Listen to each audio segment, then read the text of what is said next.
Hello everybody, how are you all doing? It's Len. I hope you're doing well. Today I'm here to talk you through how I planned my solo trip to Japan while not really having any budget and practically no real travel experience. So hopefully by now, all of you already know that I traveled to Japan in October of 2017 all by myself for about 20 days.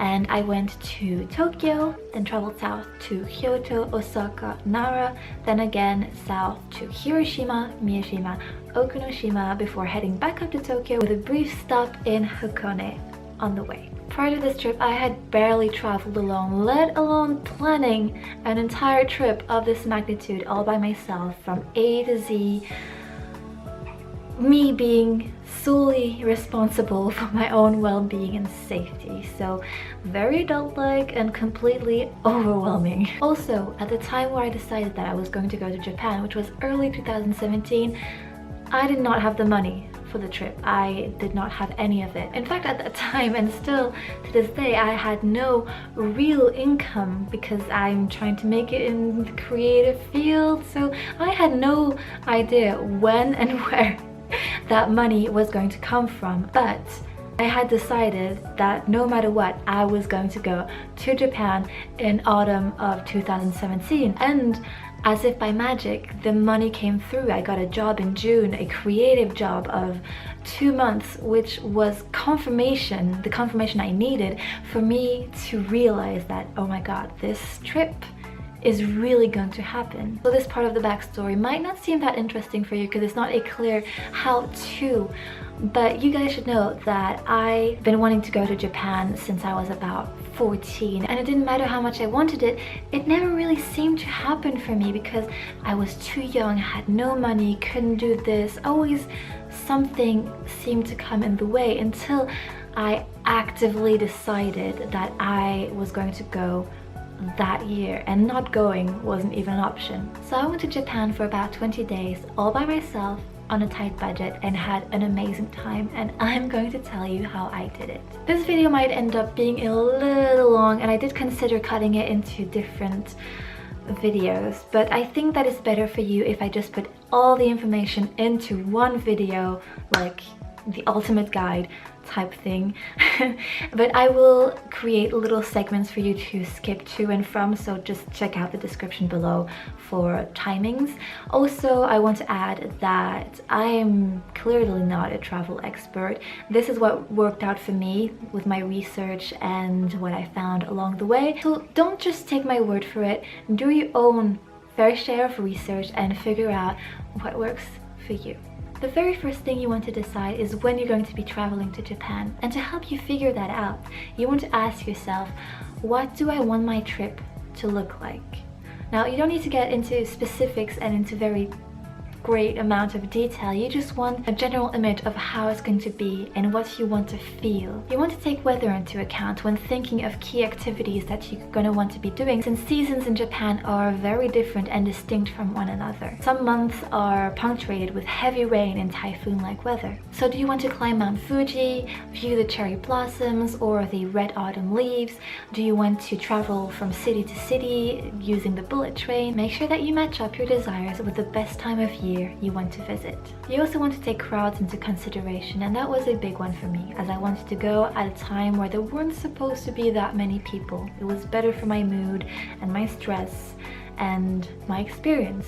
So September would have been perfect, except I found out that it was a month where it was supposed to rain heavily, and November is a month where the beautiful momiji come out, the red autumn leaves, and that ultimately draws a lot of crowds in. So I chose October for my time to visit Japan. Also, since October was still considered off-season, I'm pretty sure some of the prices were lower. Finally, have an approximative idea of where you're going to be so that you know at which airport you're going to be landing, which brings me to my next point.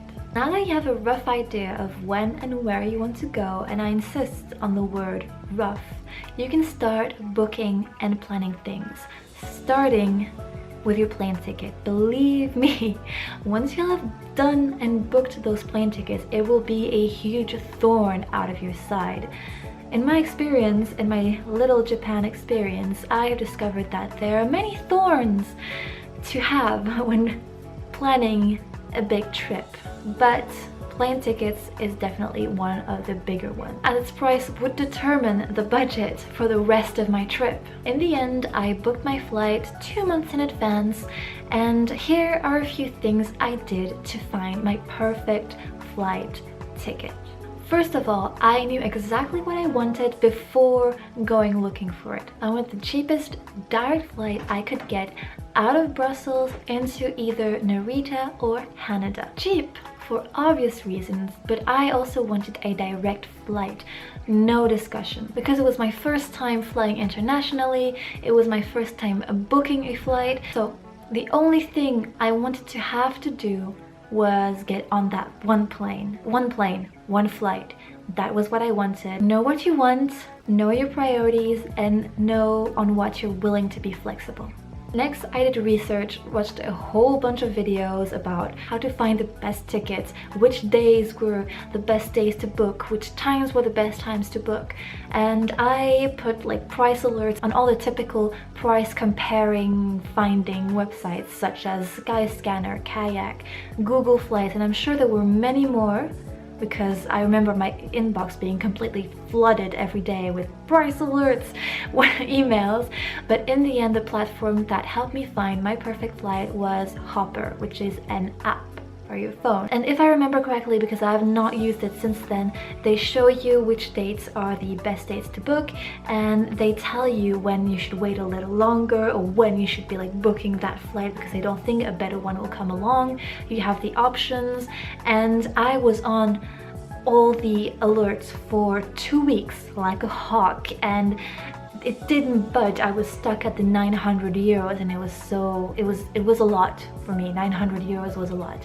And finally I found the perfect flight through Hopper 2 weeks after, like stressing out, at 740 euros. So direct flight, Brussels to Narita, 740 euros altogether, and I booked that flight directly through the airline, which was ANA. I'm pretty sure you can book it through Hopper, but I went directly to the source. So first big expense done, 740 euros for a round trip to Tokyo. When you'll have booked your flight, when you'll have your tickets, and the trip will suddenly feel oh so very real, when you'll know your departure dates, your arrival dates, and which airports you'll be using, that's when the fun begins. Now you know how many days your trip is going to be and where you landed, but before you do anything else, you need to figure out where you're going, what you're doing, and that means time for research and brainstorming. Here's what I did. I watched a ton of videos and read through guides, website, blog posts, and I wrote down everything that seemed interesting to me. Literally everything that was, that seems cool, I wrote it down. Then I narrowed it down. I narrowed everything down until I had something that looked like a well-organized itinerary. For me, it was moving from Tokyo down to Hiroshima while stopping in cities in between, like Osaka and Kyoto. So I had a loop planned out. Once I had decided how many days I was going to be staying in which area, taking into account the days where I was going to be traveling from city to city. So that can sometimes be a lost days because you're spending it in the train. Anyhow, once I figured out how many days I was going to be in each area, I could start matching up activities in each city I was going to visit and grouping them, and also dividing the activities into categories such as cultural, food, shopping, nightlife. And as I went on, I realized that it was easier to divide the larger cities into smaller areas, matching up the activities per area. That way I had a basic idea of how the city was set, and also it was easier later to plan out my days. For example, if you're in Tokyo and you want to do a lot of shopping, you are probably going to be around Shinjuku and Harajuku and Shibuya, which is not close to Ueno, where you're planning on visiting the zoo. It's in, I'm not sure how this is going to be reversed, but it's in opposite quadrants, so it does help. Hope you're following me so far. So know your cities, how many days you're going to be in them, what you can do in each city, and if it's a large city, divide it into quadrants, into areas, which will help on location. So the more you know about where you're going to be going, where you're going to be visiting, the easier it'll be for you to choose your sleeping accommodation / arrangements. This said, certain areas, even if they are close to where you think you're going to be spending the most time, might be more expensive than others. So look around. For example, Tokyo, I heard that Ueno and Asakusa was a cheaper place to be staying at, which is incidentally where I ended up staying at. It's time to take care of another thorn before we move on to accommodation, and that is the issue of the JR Pass. The JR Pass is a transportation pass available to people visiting on a tourist visa, and this pass allows you to ride on all JR lines in determined areas in Japan, which includes unlimited use of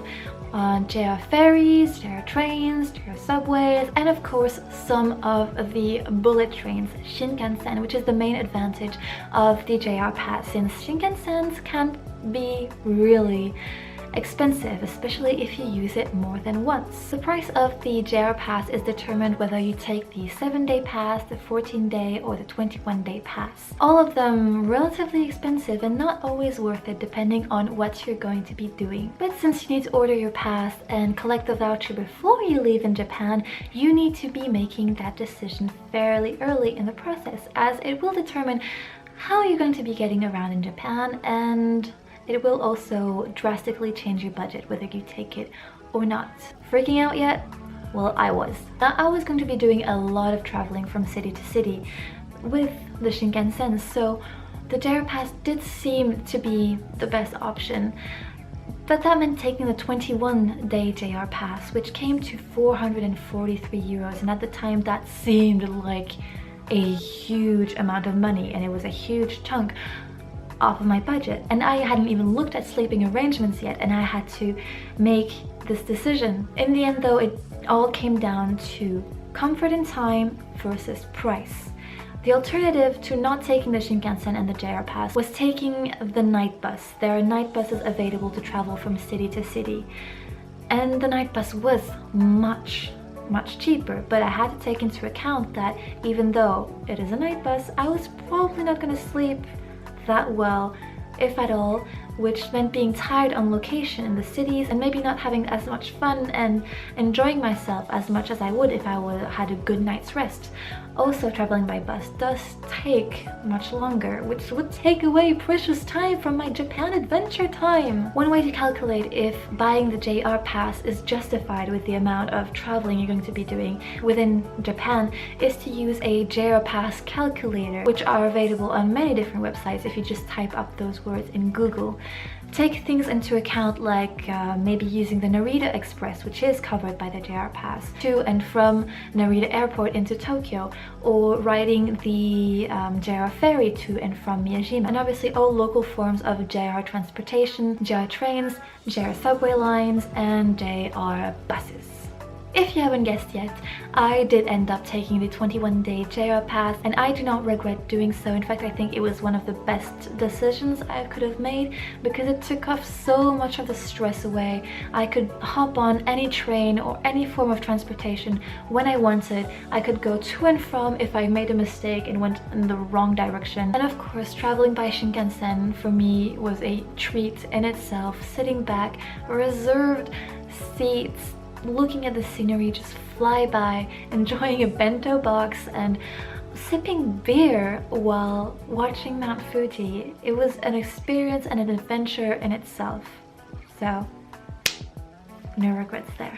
Something you really do need to take into account, however, is that JR is not the only transportation company in Japan. So you may probably need to have a separate transportation budget outside of the JR Pass, especially for subway lines. In most large cities, you will be able to get around using only JR lines, like figuring it out, especially in places like Tokyo, where you have the Yamanote line, which is a circular line which has most major stops, and it's in central Tokyo, and it is a JR line. So you can make it work to your advantage, but it could happen that either the line you want to take is closed. Like for me in Osaka, I wasn't exactly close to a Jera line, but I could walk 20 minutes or so just to get it if I really wanted to not pay the other companies and only use my Jera pass. But when the typhoon hit, all Jera lines were closed and I was stuck using the Midasuji line, which was another company, and I used it every day, so I did have to have a separate budget. And not only for subway, you might need to take into consideration things like ropeways and cable cars, or also buses if you're going to Kyoto. And the easiest way to be using other forms of transportation if you're not using the Jera pass, or if you don't have a Jera pass, is to use an IC card like Suica card or Pasmo card, which are just cards where you put your money, and when you pass through the gates you just scan it and the correct amount is deducted for the station you're leaving and the station you're going to arrive to. It makes it so much easier, because otherwise you need to calculate that from that station to that station is going to be X amount of money, so I need to buy a ticket for 700 yen, for example. That's a lot of money. I'm just that's the first amount that came to. It's very tricky, so you just need that Suica card and just scan it, and you can also use it on vending machines and some stores, and it only costs you 500 yen deposit, which you can get back if you want to give that card back to get your money back. Really save yourself the hassle and get an IC card. I got both my JR Pass activated and my Suica card at the JR booth at Narita Airport on arrival. So everything done at once and I was set for my trip. So here are a few more transportation tips from me to you. Look into other passes for each area you're going to be staying at, because it could be more convenient for you. There are passes like the Kansai Area Pass, the Osaka Amazing Pass, or the Hakone Free Pass, and there are many more. So before you think that JR Pass might be the only option, just maybe look into combining different passes for each area. It might be better suited for you.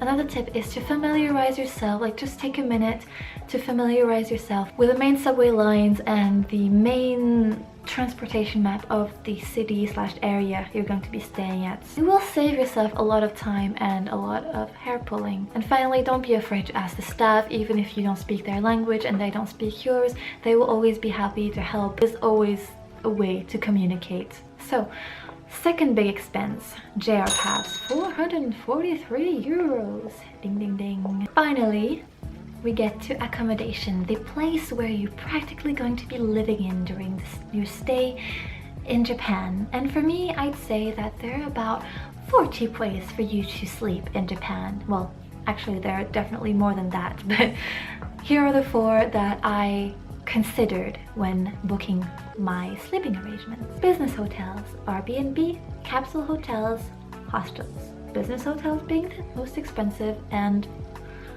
hostels being the cheapest. Now, seeing that I didn't stay in a business hotel because I couldn't find one that was within my price range, I'm not going to go over it, but know that it is a viable option. You can have a small room in a business hotel to yourself for reasonable prices, just not reasonable enough for my little old budget. Now, price-wise, Airbnbs, capsule hotels, and hostels don't have that much of a price gap, but it can be about saving 5, 10, 20 euros per night depending on the choice you make, which can be quite a big deal. I stayed in both hostels and capsule hotels in Tokyo, and then 2 Airbnbs, one in Osaka and in Hiroshima, and I'd say I pretty much got the best of both worlds, because I was lucky for all of my locations and all accommodations, and they were adapted to how I needed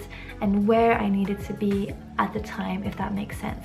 I'll get to it in just a second. It was nice staying at a hostel in Tokyo because I wasn't alone, completely alone in a foreign country on arrival. The hosts were nice, friendly, and kind and helpful, and there were other people, other travelers around, and I feel like I really lucked out with the place that I chose to stay, which was Tokyo, because it was really a beautiful place to stay. It was well located, everything was clean, the hosts were really kind, and breakfasts in the morning and hang out at the bar in the evening for a drink. It was perfect for me, and coming home after a long day, you were welcomed by everyone. It just felt like a little home in such a big city. The only thing that you need to get used to is the shared living area. So sleeping in dorms, mixed dorms, or segregated dorms, and then queuing for the bathroom or the showers, etc, etc. In the end, it just felt really homely.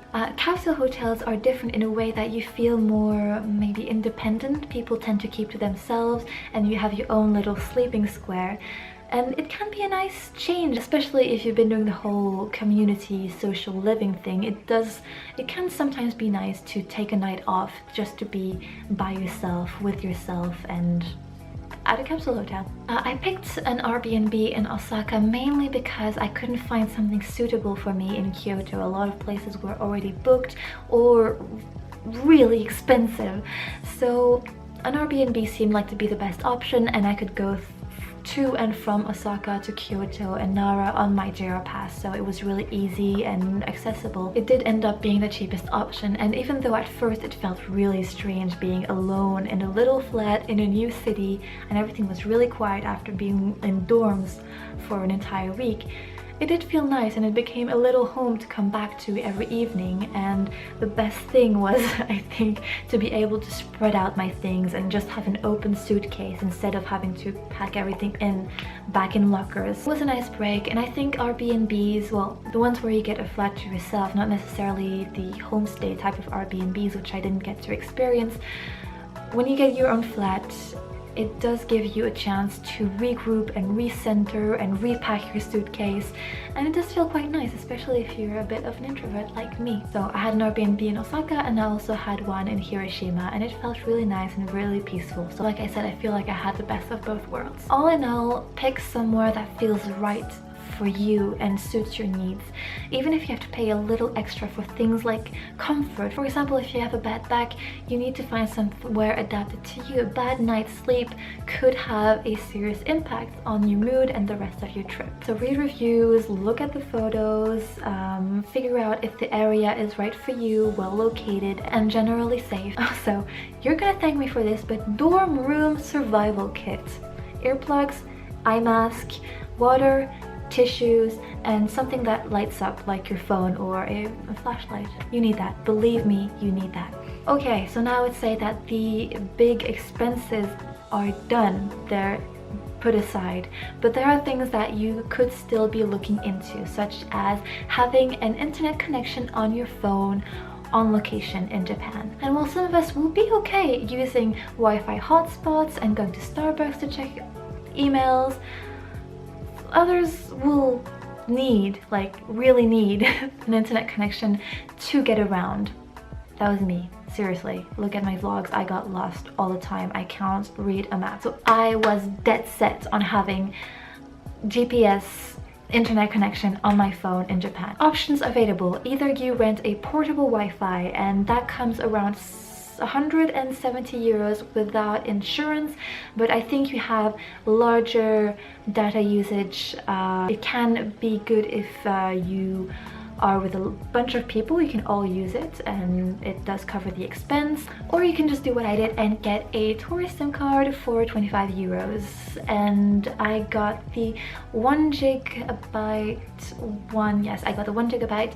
And I made it last. It lasted me throughout my whole trip, though I did use it rather sparingly. There are, however, ones for 2 gig and you can recharge, so don't stress yourself over that. The prices will vary, but it will be cheaper than the portable Wi-Fi. This is the one I use. I think this is another available option. It's really easy to set up, though I'm not gonna lie, it was the guys from Big Camera who set it up for me, so yay, even easier. Your usage will obviously depend on what you need your internet connection for.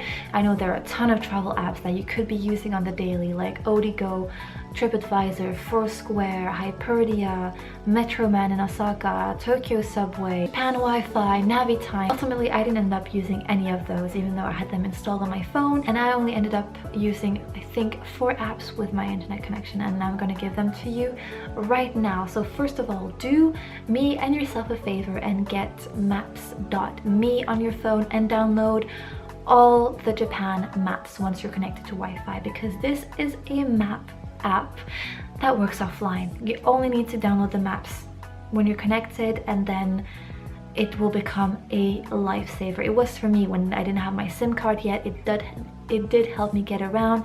It does have sometimes a little slightly odd itineraries, but you always get where you need to go and it will save you from getting lost. Not gonna lie though, once I got my SIM card, I went back to Google Maps. So that was a second app, Google Maps. Total lifesaver, couldn't have done without. I used Google Translate a little bit, it did help out. And I used HelloTalk. How many fingers do I have? That's too much. 4. I use HelloTalk, which is a language exchange app, and I use it to ask questions to my Japanese correspondents. So that's the internet sorted. I did also obviously use social media, email and Instagram, but I use it when I was connected to a Wi-Fi. So as I mentioned before, it might seem like all the big expenses are done. Well, it kind of depends on how you handle this next part, which is preparing for the actual trip. As someone who lives in a tiny flat with not a lot of storage space and who doesn't really travel that often, sadly, sniff sniff, I didn't want to go and buy big bulking suitcases and not having the opportunity to use them that often. Again, sadly, sniff sniff. So what I did is just made a list of the things I had, things I needed, and started asking around. Anything you can borrow, a euro saved here, a euro saved there is a euro that you can use in Japan. Tell yourself that. Be that person and ask around for things that you can borrow. My next tip would be to research through the infamous travel hacks type video. Also review tips from seasoned professional travelers, because there might just be something there for you. Some of them might be way out there, but there might be something that could make a huge difference for you and save you some of these. I'd also suggest that you browse through Amazon, even if you aren't going to buy anything. It could help you not forget certain items because of how they like to suggest things that people have often put together. See what I mean? So it could remind you to buy locks or luggage tags or adapters, big one, adapters. You'll thank me later. Finally, don't panic, don't overpack. I know you're going to be far away from home, but you don't need as much as you think you're going to need. Make a list per category, toiletries, electronics, etc. And also, I found that it helped to make one separate list of the things that would be really bad if you forgot one of them, like passport, for example. Everything outside that list, just tell yourself that worst case scenario, you can repurchase them. For some reason you forgot your socks. Japan has socks. I know it's an extra expense, but just be chill. You probably don't need as much as you think you do. You won't have to spend as much as you think prior to traveling. In the end, I had one large, half-empty suitcase, a backpack as my carry-on, and my purse. And that way I could shop and fill up my suitcase. Just be careful to weigh your suitcase before coming home, so maybe investing in a portable luggage weigher might be something you want to do or look into borrowing. And also look up customs for your country in and out to avoid fines. Here are a few more things to check off your to-do list before you leave for your big adventure. First of all, have travel insurance. In my case it costs 65 euro, but better safe than sorry. 2. Talk to your bank and make sure all your cards are ready to be used abroad. 3. Order some yen in advance. I think it's good to have a little bit with you before you leave, and it actually might turn out to be cheaper depending on the exchange rates. I know nothing about that, but you will feel a little safer having yen in advance. Know a little about your currency. It will make you less nervous to know what is what rather than have to fumble through everything once you arrive at a checkout counter.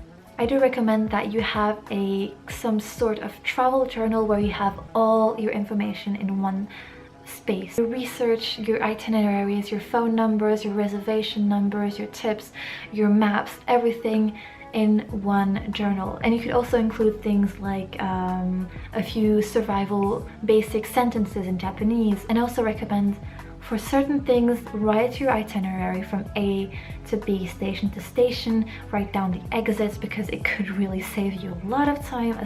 Some subway stations are just gigantic. Travel journal, really useful, really recommend you get one. How to save money on location. You've arrived, you're there, you made it. Time for your first meal in Japan, but wait, how much is it? There are many ways to save money in Japan, but I'm only gonna tell you a few of these which are kind of common sense, because at this stage at this stage of your trip, the point is not to start hacking your way through Japan and counting your coins. The point is to have fun with what you have. You're here, you arrived, have fun. First, prioritize what's more important to you. Shopping, museums, temples, food, a bit of everything. Spend your money on what's most important to you. I'd recommend you set yourself a daily budget. Now this budget isn't ironclad or anything. It's an idea, a number for you to hold you accountable. It's a figure for you to stay close to. You don't have to stick to it. Something you shouldn't stray too far from. My daily budget was around 5,000 yen per day. Some days I'd only spend 3,000 yen and others I'd go as far as spending 8,000 yen. But having that number in my head kept me responsible and accountable, because believe me, money just disappears and you don't even see it go. So have a daily budget, but don't let it stress you out. If you can walk, you walk. I walked everywhere in Japan. Everywhere I could go to avoid the extra subway charges, I walked, because as I've mentioned, even with a JR pass, sometimes those lines aren't available to you in certain areas. So the added expense of subway ride after subway ride, when it adds up, it can suck out a huge portion of your budget. So walking is good, walking is healthy, as long as it's not chucking down with rain. Try to walk as much as you could, enjoy the scenery, just walk. Food. Konbinis are great, especially if you need a small break from eating out and you need a few low budget meals to balance your daily budget again. Konbinis have everything you need, and I had onigiri breakfasts almost every day and I loved it, and it was cheap and it was marvelous. And yeah, konbinis will be your best friend. They are everywhere. Sorry, konbinis are convenience stores, if you didn't know. And yeah, also the equivalent of fast food in Japan is a healthy, cheap alternative, healthier than the typical Western fast food. So you can just have a bowl of ramen, noodle soup, or rice and curry, and it won't break your wallet or your belly, I guess. Okay, real quick, know what's expensive in Japan. Fruits are expensive, so stay away from fruit. I'm sure there are other things. Fruit is what just came off the top of my head, because I really missed fruit, but know what's expensive. And finally, have fun. It's your trip, it's your damn trip. Have fun. Okay, here are some extra travel tips for you in Japan, which may or may not help you out. Just thought I'd add them in there while we're at it. Throw them in the pack. Japan is one of the safest countries out there, but don't let that fact make you let your guard down, because a big city is a big city, and it's always when you feel too relaxed that something could happen. And I don't want to scare you, but just Japan is safe, but be smart. If you're tired of having a really heavy backpack to carry around all day, or bags or anything, coin lockers might be something to look into. There are coin lockers everywhere, train stations, subway stations, everywhere. So you can just leave it in there and come and get it at the end of the day. Be sure though to know where you're leaving your bag. Take photos of the locker and its surroundings so you can find it at the end of the day when you're tired and everything just looks the same. And yeah, please know your basic etiquette. Wherever you're traveling, know the basic etiquette of the country you're going to. And for Japan, just don't be that foreign person. Don't take off your shoes when you need to take them off. Don't blow your nose in public. Walking and eating is frowned on. There are a bunch of little things you can do to be courteous and respectful, so look into that. And finally, be prepared for anything. You never know. I mean, I was in Osaka for Typhoon Lan, for goodness sake. Strawberry umbrella. We got there in the end. Those were all the steps I took for my solo trip to Japan on a budget, and as you can see, I'm still alive after that trip. Not sure after this video though, I may need to check my pulse. I went to Japan, came back, and had the best time ever, so I do hope some of those tips will help you have as much fun as I did. I know it's difficult to say exactly how much I ended up spending. I gave you the main expenses, and hopefully that is a basic enough idea of how much it approximately came down to in the end. Let me know if you have tips and recommendations of your own. Leave them down in the comments, and if you have other questions, don't hesitate to ask. I will do my best to respond. But the best thing to do, guys, listen up. The best thing to do, because I have been getting a lot of the same questions in the comments and also through private messages, people sending me messages asking what my recommendations would be and things like that. The best thing to do at this point is to tweet me at ecotree using the hashtag #AskEcotree. That way I can see which questions are the most important for you guys, and I will make a dedicated video answering your questions. So please don't hesitate to do that. It is the best way for you to get a proper answer from me. So thank you for taking the time to do that. I feel like I've just given a class dissertation, though hopefully it didn't feel that way for you, and that I could help you out / inspire you to make that dream trip of yours, whether it's in Japan or anywhere else, whether you're alone, in a group, have money, no money, just yeah. That's my goal. I hope I helped you out. I cannot wait to go back to Japan. Thank you all for watching. If you made it this far, I mean, thank you so much. I know it was long, but I really wanted to get everything in this video. I elbowed you all. Tweet me your questions and I will see you very soon in the next video. Bye! And we all know people who have lots of misfortune and they are